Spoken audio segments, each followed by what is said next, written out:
사무엘상 25장 23절부터 29절까지의 말씀입니다. 사무엘상 25장 23절부터 29절까지의 말씀, 저와 여러분들이 한 절씩 교독하시도록 하겠습니다. 제가 먼저 23절 읽겠습니다. 아비가일이 다윗을 보고 급히 나귀에서 내려 다윗 앞에 엎드려 그의 얼굴을 땅에 대니라. 그가 다윗의 발에 엎드려 이르되 내 주여 원하건대 이 죄악을 나 곧 내게로 돌리시고 여종에게 주의 귀에 말하게 하시고 이 여종의 말을 들으소서. 원하옵나니 내 주는 이 불량한 사람 나발을 개의치 마옵소서. 그의 이름이 그에게 적당하니 그의 이름이 나발이라. 그는 미련한 자니이다. 여종은 내 주께서 보내신 소년들을 보지 못하였나이다. 내 주도 살아계시거니와 내 주의 손으로 피를 흘려 친히 보복하시는 일을 여호와께서 막으셨으니 내 주의 원수들과 내 주를 해하려 하는 자들은 나발과 같이 되기를 원하나이다. 여종이 내 주께 가져온 이 예물을 내 주는 따르는 이 소년들에게 주게 하시고 주의 여종의 허물을 용서하여 주옵소서.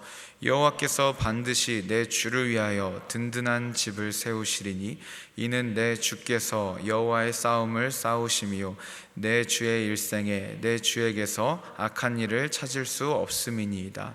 함께 읽겠습니다. 사람이 일어나서 내 주를 쫓아 내 주의 생명을 찾을지라도 내 주의 생명은 내 주의 하나님 여호와와 함께 생명싸개 속에 쌓여 있을 것이요 내 주의 원수들의 생명은 물매로 던지듯 여호와께서 그것을 던지시리이다. 아멘. 안녕하십니까. 저는 고등부에서 사역을 하고 있는 구세영 목사입니다. 오늘 하나님을 생각나게 하는 사람이라는 제목으로 말씀을 전할 때 정말 우리 모두가 다시 한번 하나님을 기억하고 또 하나님을 생각나게 하는 사람으로 살아갈 수 있기를 주님의 이름으로 축복합니다. 우리나라 말 중에 눈이 돌아간다라는 표현이 있습니다. 눈이 돌아간다. 이 표현을 성도님들 잘 아시죠? 사전적으로는 놀라거나 분노 혹은 욕심으로 인해서 사리분별이 안 되는 상태를 의미합니다. 제가 처음으로 눈이 돌아간 것이 딱 이거구나 라고 느낌이 왔던 때가 한 번이 있었는데 좀 남들에 비해서 빠릅니다. 7살 때였습니다. 7살 때였는데 놀이터에서 막 이렇게 놀고 있는데 그 당시에 그 엄청난 문화적인 과도기였습니다. 그래서 그 투명색 구슬 있잖아요. 투명색 구슬의 시대가 저물고 이제는 칼라 구슬이 아니면 쳐주지 않는 그런 문화적인 과도기에 있었습니다. 그래서 놀이터는 정말 큰 대격동의 시대였습니다. 그래서 이제 저는 투명색 구슬밖에 없고 또 부모님에게 칼라 구슬 사달라고 하기에는 투명색 구슬이 너무 많아서 말씀을 못 드리고 이렇게 그냥 칼라 구슬을 부러워만 하고 있었는데 땅을 파고 놀고 있는데 저쪽에 칼라 구슬이 5개 이상 담긴 한 그 봉다리가 있는 거예요. 그래서 그 순간 저는 완전히 눈이 돌아갔고 그것을 내 것으로 소유해야겠다라는 생각 외에는 아무 생각도 들지 않았습니다. 그래서 주인이 찾으러 올까봐 친구들한테 저게 뭐지? 뭐 이런 식으로 해서 시선을 돌리고 그 주머니를 들고 집까지 최고 속력으로 달려갔습니다. 도둑질인 것을 알고 있었습니다. 그런데 저는 그것을 들고 달려올 수밖에 없었습니다. 집에 왔을 때는 부모님께서 당연히 추궁을 하셨고 저는 굉장히 많이 혼이 났던 기억이 있습니다. 두 번째로 눈이 돌아갔던 기억을 가만히 생각을 해보니까 초등학교 2학년 때쯤 됐던 것 같습니다. 그 당시에 저는 얼굴이 굉장히 까맸습니다. 지금도 까맣지만 더 까맸습니다. 그래서 그때 활동하던 가수 중에 김건모라는 가수분이 계셨습니다. 근데 이제 친구랑 막 서로 놀리다가 그 가수분이 굉장히 얼굴이 까마셨었어요. 그래가지고 막 서로 놀리다가 그 친구가 니네 아빠는 김건모다 임마 딱 이렇게 하니까 제가 그때 순간 화를 이기지 못하고 그 친구와 주먹 다짐을 했던 기억이 있습니다. 아버지를 너무 사랑했고 아버지에 대한 자부심이 굉장히 컸기 때문에 주먹이 먼저 나갔는데 덕분에 김건모 씨는 의문의 1패를 당했습니다. 그 뒤로도 사실 눈이 돌아가는 일들은 굉장히 많았습니다. 사춘기 때는 특히나 얼마나 툭하면 화와 혈기에 사로잡히는지 싸울 일이 얼마나 많은지 지금 생각하면 정말 아찔합니다. 그런데 욕심에 눈이 멀건 아니면 화에 사로잡히건 뭐 그런 것과 관계없이 눈이 돌아가고 일을 저지른 뒤에 시간이 지나고 정신이 들면 언제나 똑같은 감정이 제게 몰려왔습니다.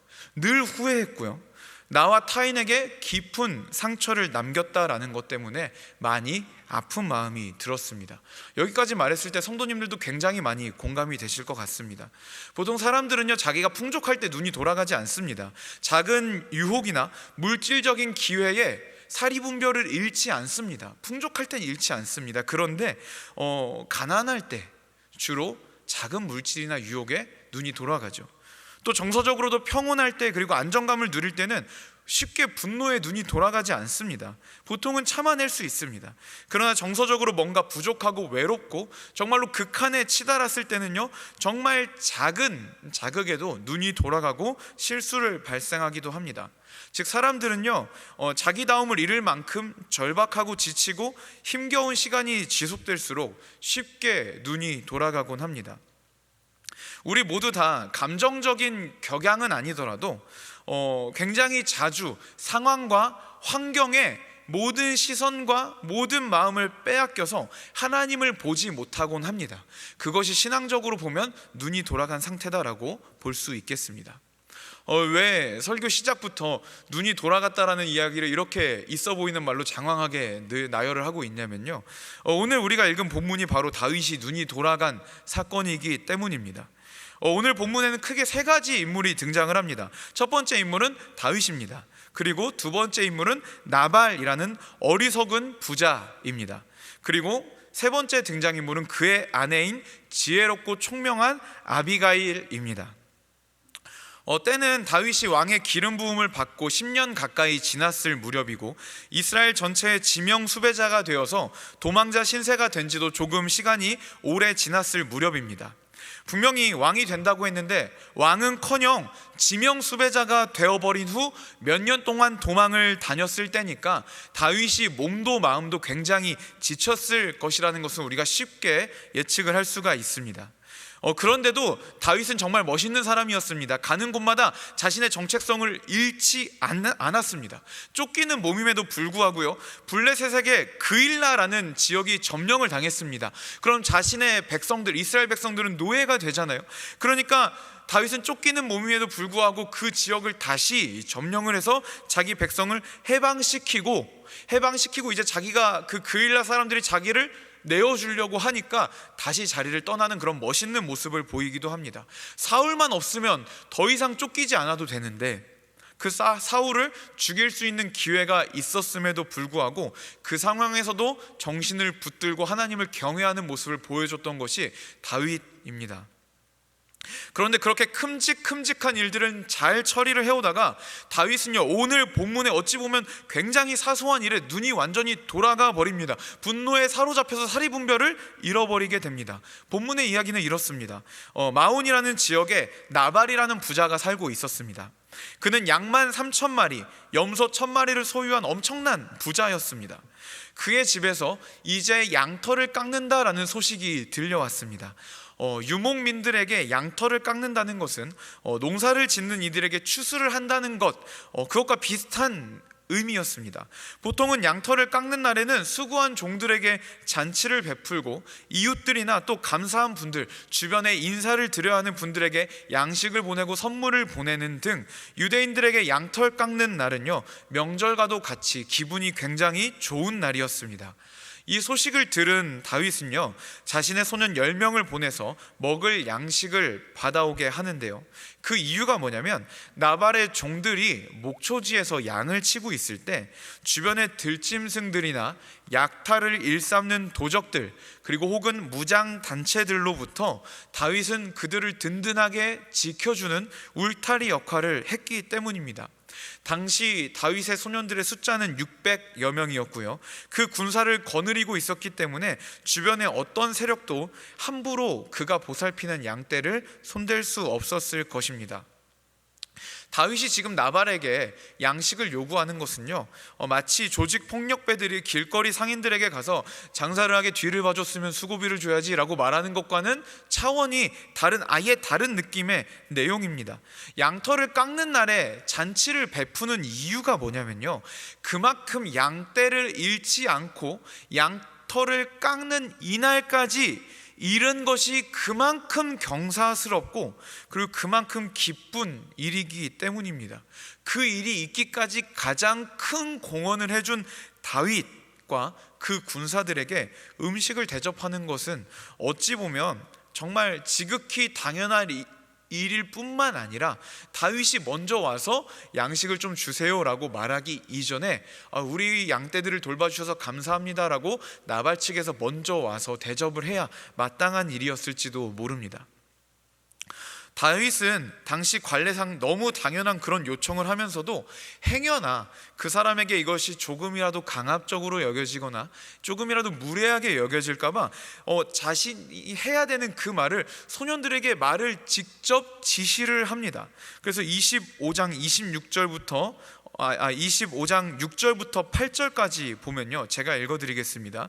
그 부하게 사는 자에게 이르기를 너는 평강하라. 내 집도 평강하라. 내 소유의 모든 것도 평강하라. 내게 양털 깎는 자들이 있다함을 이제 내가 들었노라. 내 목자들이 우리와 함께 있었으나 우리가 그들을 해하지 아니하였고 그들이 갈멜에 있는 동안에 그들의 것을 하나도 잃지 아니하였나니 내 소년들에게 물으면 그들이 내게 말하리라. 그런즉 내 소년들이 내게 은혜를 얻게 하라. 우리가 좋은 날에 왔은즉 내 손에 있는 대로 내 종들과 내 아들 다윗에게 주기를 원하노라 하더라 하라. 이렇게 다윗은 예의를 더 이상 차릴 수 없을 정도로 나발에게 공손하게 요청을 했습니다.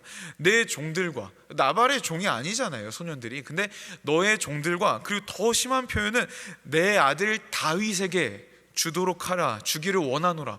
그러니까 다윗은 당신이 나의 아버지입니다라는 극도의 그 숙임과 존칭을 표현하면서 나발에게 음식을 요청하였습니다. 그러면 당연한 반응은 뭐죠? 아이고, 제가 먼저 찾아뵙지 못해서 죄송합니다. 혹은 제가 지금 잔치 지금 마무리하고 가려고 했는데 직접 오셨어요. 뭐 이런 반응이 나와야 정상적인 반응인데 이 나발의 대답은 정말 가관입니다. 10절 11절 제가 읽어드리도록 하겠습니다. 나발이 다윗의 사환들에게 대답하여 이르되 다윗은 누구며 이새의 아들은 누구냐? 요즘에 각기 주인에게 억지로 떠나는 종이 많도다. 내가 어찌 내 떡과 물과 내 양털 깎는 자를 위하여 잡은 고기를 가져다가 어디서 왔는지도 알지 못하는 자들에게 주겠느냐 한지라. 나발은요, 다윗이 누구냐라고 물어봅니다. 여러분, 당시에 이스라엘 사람들 중에 골리앗을 쓰러뜨린 다윗을 모르는 사람들이 존재한다라는 게 가능한가요? 가능하지 않겠죠. 더군다나 자신의 양들, 자신의 소유를 안전하게 지켜준 사람의 이름을 들어본 적이 없을 리가 없습니다. 거기다가 나발은 다윗은 누구고 이새의 아들은 누구냐라고 해서 예나 지금이나 금기시되고 있는 아버지의 이름을 함께 조롱합니다. 이것은 분명한 조롱입니다. 그리고 10절 뒷부분의 대사를 보면요, 나발은 너무 분명하게 다윗을 알고 있었습니다. 요즘에는 주인을 억지로 떠나는 종들이 많더라. 주인에게 반기를 들고 도망가는 종들이 그렇게 많더라. 즉 나발은 다윗이 사울의 부하였다라는 것을 알고 있고 다윗이 쫓기는 몸이라는 것도 알고 있었다라는 겁니다. 나발은 이런 조롱과 함께 내가 왜 알지도 못하는 사람에게 나의 소유와 양식을 나눠주어야 하느냐라는 답변을 다윗에게 전해줍니다. 다윗은 할 수 있는 만큼 최대한의 예의를 보였고 그것은 정말로 씻을 수 없는 무례로 돌아왔습니다. 이건 정말 참을 수 없는 무례인 거죠. 이 답변을 전해들은 다윗은요, 600명의 군사 중에 400명을 이끌고 무장을 하여 나발을 죽이러 출발합니다. 가면서 다윗은요, 나발의 집에 남자가 한 명이라도 나오면 하나님이 내게 벌을 내리시기를 원한다라며, 바꿔 말하면 내가 무슨 일이 있더라도 어떤 일이 있더라도 오늘 그 집을 완전히 쓸어버리겠다, 멸망을 시켜버리겠다 라고 하나님의 이름까지 들먹이면서 굳게 결심을 하고 진짜 사리에 가득 차서 말 그대로 눈이 완전히 뒤집혀서 다른 생각은 전혀 하지 못하는 상태로 나발에게 나아갑니다. 그때 이 소식을 들은 나발의 종 중에 한 명이 나발과는 다르게 지혜가 있는 나발의 아내 아비가일에게 이 소식을 전합니다. 그리고 다윗과 그 일행들이 얼마나 자신들에게 선대하였고 지켜주었는지와 그리고 자신의 주인 나발이 얼마나 그들에게 무례를 범하였는지도 모두 다 말을 해줍니다. 아비가일은 이 말을 듣자마자 즉시 떡 200덩어리와 포도주 2가죽 부대, 양 5마리, 볶은 곡식 5세아, 건포도 100송이, 무화과 뭉치 200개를 나귀에 싣고 다윗을 향하여 출발합니다. 그리고 나발의 집을 향해 오고 있는 다윗을 만난 것까지가 오늘 우리가 읽은 본문 바로 앞까지의 이야기입니다. 아비가일은 다윗을 발견한 즉시 나귀에서 내려서 납작 엎드리고 다윗에게 호소하기 시작합니다. 나발을 개의치 마십시오. 그의 이름 그대로 어리석은 자입니다. 그리고 아비가일은 살려달라고 비는 것이 아니라 진짜로 다윗을 위하여 목숨을 걸고 다윗을 설득하기 시작합니다. 그래서 결국 다윗은 그 뜻을 접고 하나님께 영광을 돌리며 준비한 음식을 받아서 돌아가게 됩니다. 이러한 일련의 사건들이 있었다라는 것을 훗날 전해들은, 얼마 있다 전해들은 나발은요 쓰러지게 됩니다. 그리고 열흘 있다가 죽습니다. 그리고 다윗은 그 소식을 듣고 아비가일을 아내로 맞이하여 데려가게 됩니다. 다윗이 칼을 차고 400명을 이끌고 쳐들어온 이 상황, 여러분 상상해 보십시오. 400명이 칼을 차고 살기에 가득 차서 오고 있습니다. 아비가일이 만약에 본인이 살기를 원했다면 최고의 방법은 뭘까요? 다윗이 오고 있는 정반대 방향으로 도망을 가는 거겠죠. 아니면 아비가일이 가문을 지키기 위해서였다면 할 수 있는 최고의 방법은 뭘까요? 일단 첫 번째로 종들을 보내서 이웃의 힘 있는 세력을 초대해야 합니다. 그리고 그들이 오고 있는 동안에 가장 아끼는 소유와 자식과 식구들과 이런 귀중품들을 끌고 최대한 먼 곳으로 대피를 지시해야 맞습니다. 이걸 통해서 우리가 알 수 있는 것은 뭐냐면요, 이 사람이 진짜 지켜주고 싶었던 거, 이 아비가일이 진짜 지키고 싶었던 건 자기 목숨도 아니고 자기 남편의 목숨, 소유, 가문도 아니고 뭐였냐면 다윗이었다라는 겁니다. 이 말씀을 반복해서 제가 묵상을 하면서 느낀 건 뭐냐면요, 다윗이 칼을 차고 씩씩거리면서 완전히 화가 나서 오고 있을 때 반복해서 묵상을 하니까 저는 다윗의 표정이 보였다고 하면 이단이고 다윗의 표정이 이렇지 않았을까라는 게 느껴졌습니다. 뭔가 화가 잔뜩 났지만 그 얼굴을 가만히 보고 있으면 금방이라도 눈물이 쏟아져 내릴 것 같은, 두려움에 가득 찬, 화가 나 있지만 사실은 잔뜩 두려움에 가득 찬 얼굴로 다윗이 오고 있지 않았을까요?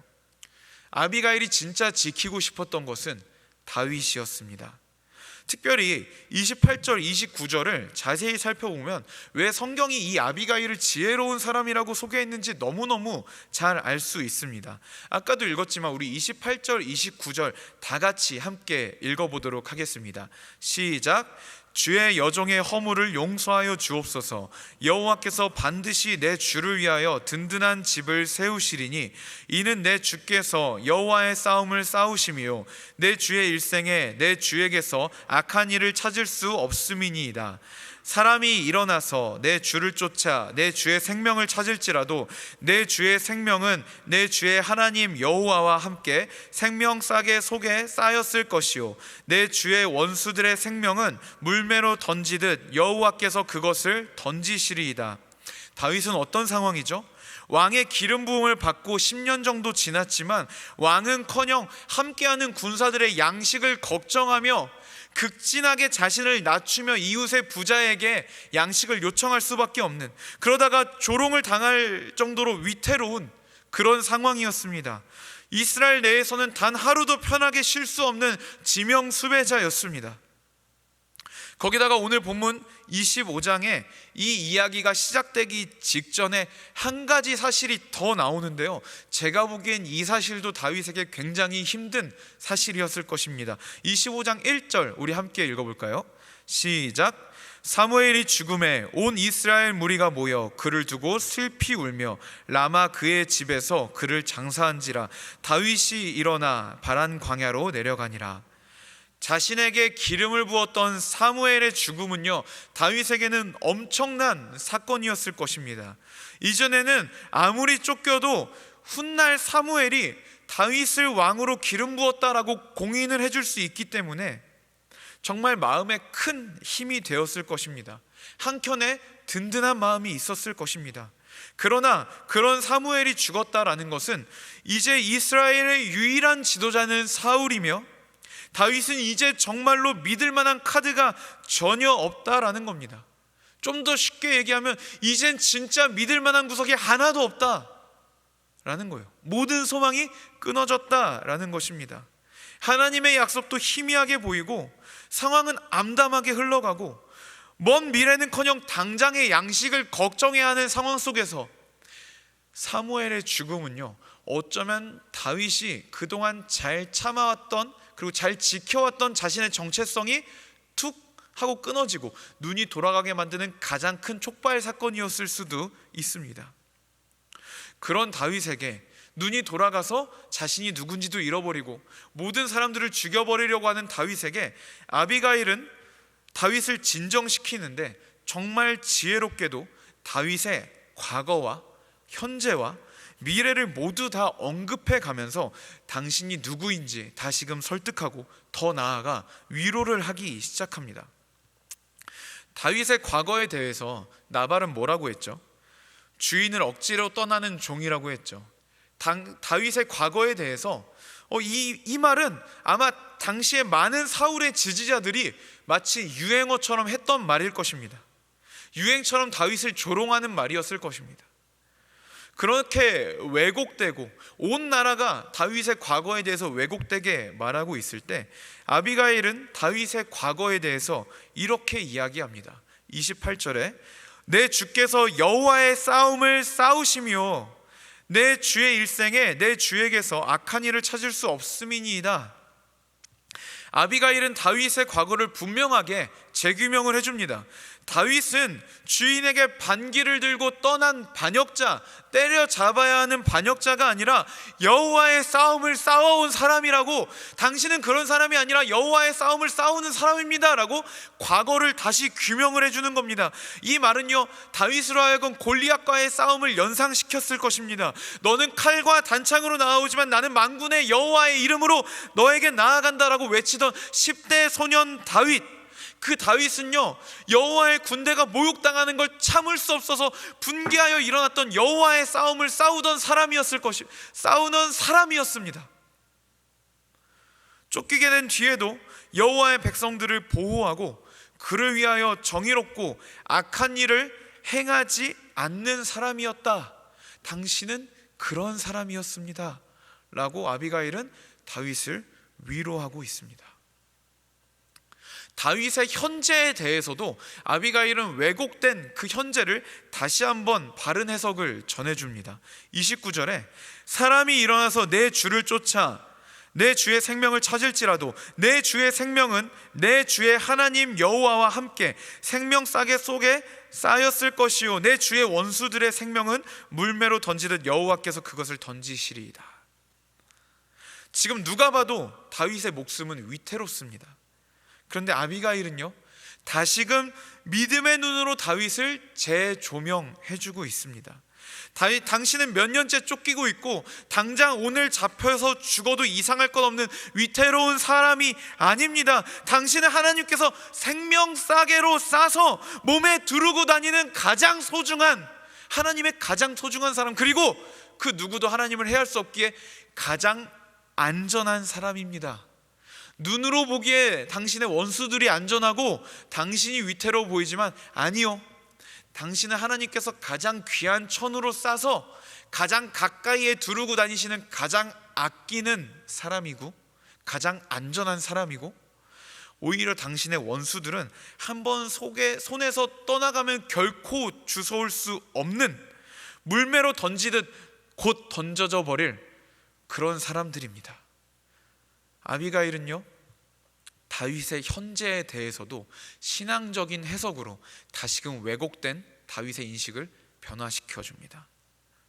그리고 당장 한치 앞도 보이지 않는 암담하고 깜깜한 다윗의 미래에 대해서도 아비가일은 분명한 믿음의 해석을 다시 한번 내려줍니다. 28절 제가 한 번 더 읽어드리겠습니다. 주의 여종의 허물을 용서하여 주옵소서. 여호와께서 반드시 내 주를 위하여 든든한 집을 세우시리니. 아비가일은 다윗에게 너무 깜깜해서 보이지 않는 미래가 아니라 하나님께서 반드시 당신에게 든든한 집, 즉 다윗을 이스라엘의 통치자로 든든히 세우실 것이다 라고 말하고 있습니다. 이것은요 그저 긍정적인 말, 괜찮아 잘 될 거야 라는 그냥 어중떠중한 그런 위로가 아니고요, 다윗이 잃어버린, 너무 힘들고 어려운 상황 속에서 잠시 놓쳐버린 하나님의 약속을 생각나게 하는 분명한 믿음의 선포였습니다. 이렇게 아비가일은 다윗에게 찾아와서 다윗의 과거와 현재와 미래를 다시 한번 하나님의 관점에서 재해석해주고, 지치고 고되어서 놓쳐버리고 너무 작은 일에 눈이 돌아가버린 다윗에게 다시금 자신이 누구인지, 그리고 무엇을 위해 살 것인지, 그리고 결정적으로 하나님이 당신에게 해주신 그 약속이 무엇인지를 기억하게 해주었습니다. 다윗 역시 사람인지라 참 많이 연약하고 무너져 있는 상황 속에서 아비가일의 그 위로를 들었을 때 역시 다윗은 하나님의 사람이었습니다. 다윗은 단번에 이것이 하나님의 손길임을 포착합니다. 32절 33절 우리 한 목소리로 읽도록 하겠습니다. 다윗이 아비가일에게 이르되 오늘 너를 보내어 나를 영접하게 하신 이스라엘의 하나님 여호와를 찬송할지로다. 또 내 지혜를 칭찬할지며 또 내게 복이 있을지로다. 오늘 내가 피를 흘릴 것과 친히 복수하는 것을 내가 막았느니라. 다윗은 그렇게 아비가일의 도움을 통해서 다시 하나님을 발견하고 하나님의 싸움을 싸우는 자로 자신의 정체성을 다시 분명하게 인식하여 걸어가야 할 길을 걸어가게 됩니다. 우리도 삶을 살아갈 때 언제나 강하고 언제나 충만하고 언제나 하나님과 깊은 교제 속에 있으면 정말 너무 좋겠지만, 성도님들 너무나 잘 아시겠지만 우리는 너무나도 연약합니다. 그래서 어느 순간 상황에 완전히 묻혀버리고 힘듦의 늪처럼 빠져가고 분노에 또는 탐욕에 눈이 멀어서 살아갈 때가 우리는 굉장히 많이 있습니다. 그때도 여전히 교회는 나오고 예배는 드릴 수도 있지만 하나님의 손길을 전혀 느끼지 못하고 점점 하나님을 잊고 소명도 공동체도 있고 그렇게 무너져 내려갈 때가 우리에게도 자주 있습니다. 저도 그런 경험이 정말 많지만 정말 완전히 늪에 빠져서 손가락 한 마디 정도 남았을 때까지 제가 완전히 가라앉았던 경험이 있습니다. 저는 19살 때 주님을 만났습니다. 모태신앙이고 아버지가 목사님이신데도 불구하고, 그리고 나도 당신을 믿고 싶다고 목이 터져라 모든 수련회마다 외쳤음에도 불구하고 하나님이 저를 만나주지 않으시더라고요. 그래서 19살 때까지 약간의 방황, 정말 조금의 방황을 거치고 그제서야 주님을 만났습니다. 주님을 만나고 나니까 너무 행복하더라고요. 그래서는 아니고 주님을 만났음에도 불구하고 고3 때 재수를 했습니다. 그리고 이제 재수를 해서 포항에 있는 한동대학교에 입학을 하게 됐습니다. 그곳에서 저는 진짜 가슴이 터질 정도로 큰 비전을 봤어요. 하나님의 나라와 정말 세계 선교, 그리고 진짜 하나님께서 이 세계를 이끌어 나가고 계시는 그 스케일을 처음 본 거예요. 그 비전을 처음 보고 진짜 마음이 터질 것 같은 하루하루를 보냈습니다. 그래서 한국 교회와 다음 세대에 대한 그런 부르심을 거기서 받았고요. 이 땅의 청년들이 일어나서 진짜 선교 부흥과 캠퍼스 부흥이 일어나는 것을 위해서, 그것을 위해서 내가 존재한다라고 생각하며 캠퍼스 생활 내내 단 하루도 저를 위해 살지 않고 열심히 살았습니다. 밤낮 가리지 않았고요. 만나는 사람들마다 전도했고요. 만나는 학생들마다 양육했고, 방학이면 타지에 이 캠퍼스 저 캠퍼스를 다니면서 청년들을 만나고 도전했습니다. 그래서 정말 처음 보는 캠퍼스에 가가지고 막 부산 막 고신대 CCC 동아리방 두들기고 들어가고, 안녕하세요, 한동대학교 07학번 구세영 형제라고 합니다. 이 CCC 대장이 누구죠? 저랑 할 말이 있습니다. 그래서 비전으로 막 도전하고, 그게 또 도전할 때 하나님이 또 역사하셔서 형제가 됩니다. 그래서 같이 밥 먹고 사우나 가고 예배하고, 그러면서 또 형제가 돼서 네트워크에 조인을 시키고, 그렇게 전국에 있는 청년들과 만나고 다니면서 막 300명 400명들이 네트워크에 들어와서 이 대학생 세대가 일어나서 이 세계 선교를 끝내버리자, 이런 세계 선교 컨퍼런스도 하고 정말 꿈만 같은 시절들을 보냈습니다. 그리고 또 방학 때 이제 또 가방 하나 메고 기타 하나 메고 전도 여행을 다니기도 했었는데요, 제가 호산나 교회 하당 선정 와서 진짜 깜짝 놀랐잖아요. 너무 깜짝 놀랐습니다. 왜냐하면 제가 10년 전에 이 하당 선전 저기 앞에서 혼자 기타 치면서 찬양하고 땅 밟기기도 했던 곳이 여기였던 거예요. 그 당시에는 그냥 너무 좀 이렇게 영해, 뭔가 신령한 이런 것들에 너무 빠져있던 터라, 이 하단에 이 호산나 교회가 있는데 온통 주변이 유흥가인 게 마음이 찢어지게 아프더라고요. 그래가지고 저기 하당 선전 바로 앞에서 이게 멀쩡한 예배당을 두고 굳이 밖에서 혼자 기타 치면서 예수 우리 왕이여 이 찬양을 부르면서 이 하단 지역을 축복했던 기억이 있습니다. 그때 저 보신 분 없으시죠? 네, 아무튼 그렇게 전국을 돌아다니면서 하루도 쉬지 않고 복음을 전하고 진짜 도전하고 비전으로 사람들을 일으키고 꿈이 없는 대학생들에게 살아가야 될 이유를 말하면서 그렇게 살았습니다.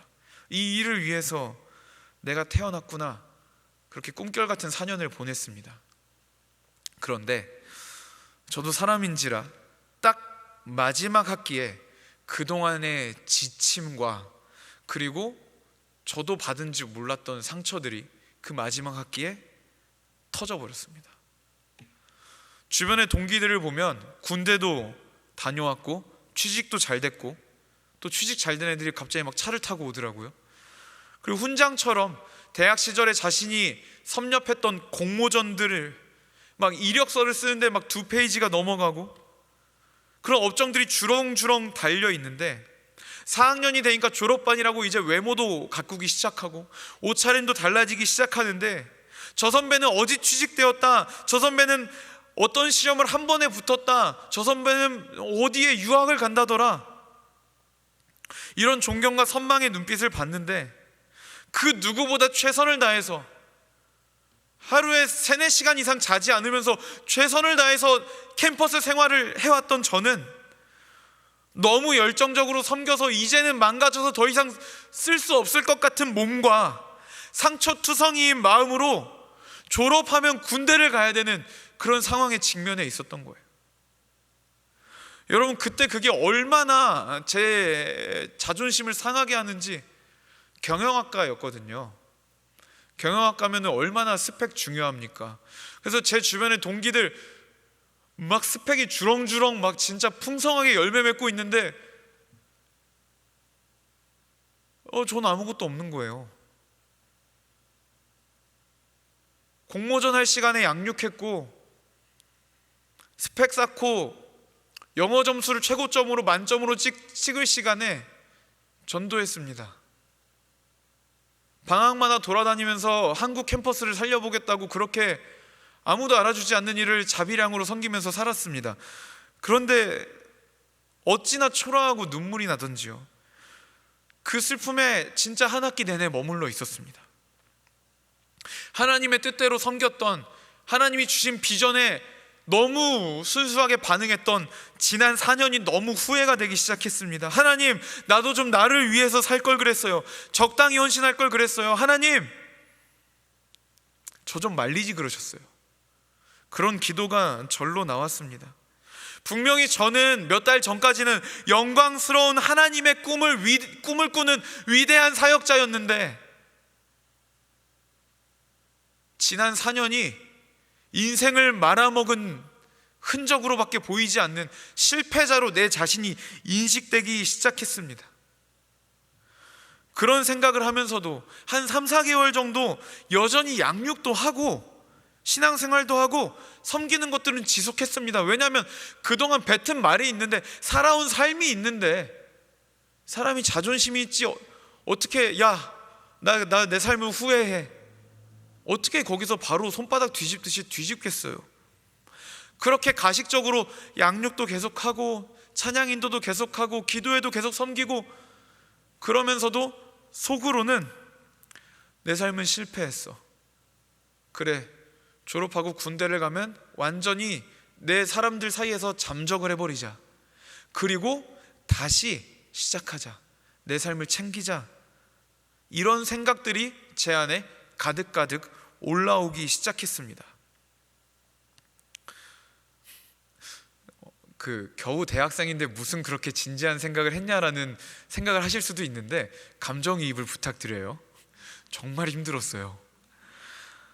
근데 그렇게 한 학기가 거의 다 가고 이제 대학 생활을 마감하기 한 2주 전쯤에 역사가 일어났습니다.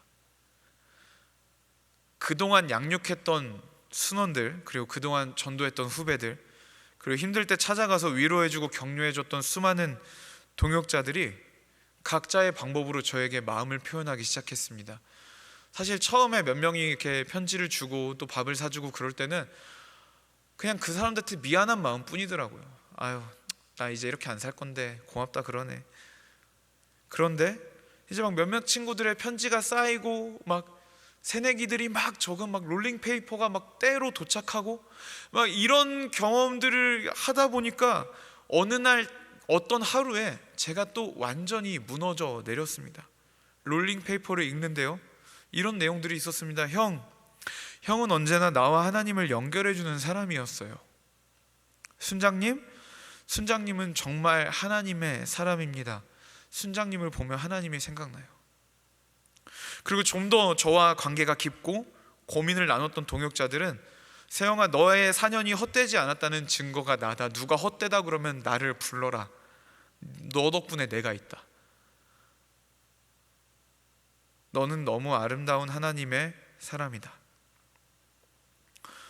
그리고 한 친구의 편지가 얼어있던 제 마음을 완전히 무너뜨렸습니다. 그 한마디는 이것이었는데요, 한번 보여주세요. 세영아, 너는 하나님을 생각나게 하는 사람이다 라는 편지였습니다. 그 수많은 아비가일들의 편지를 통해서 저는 그제야 제 눈에 비늘이 벗겨졌고 그제야 다시 하나님이 보이기 시작했습니다.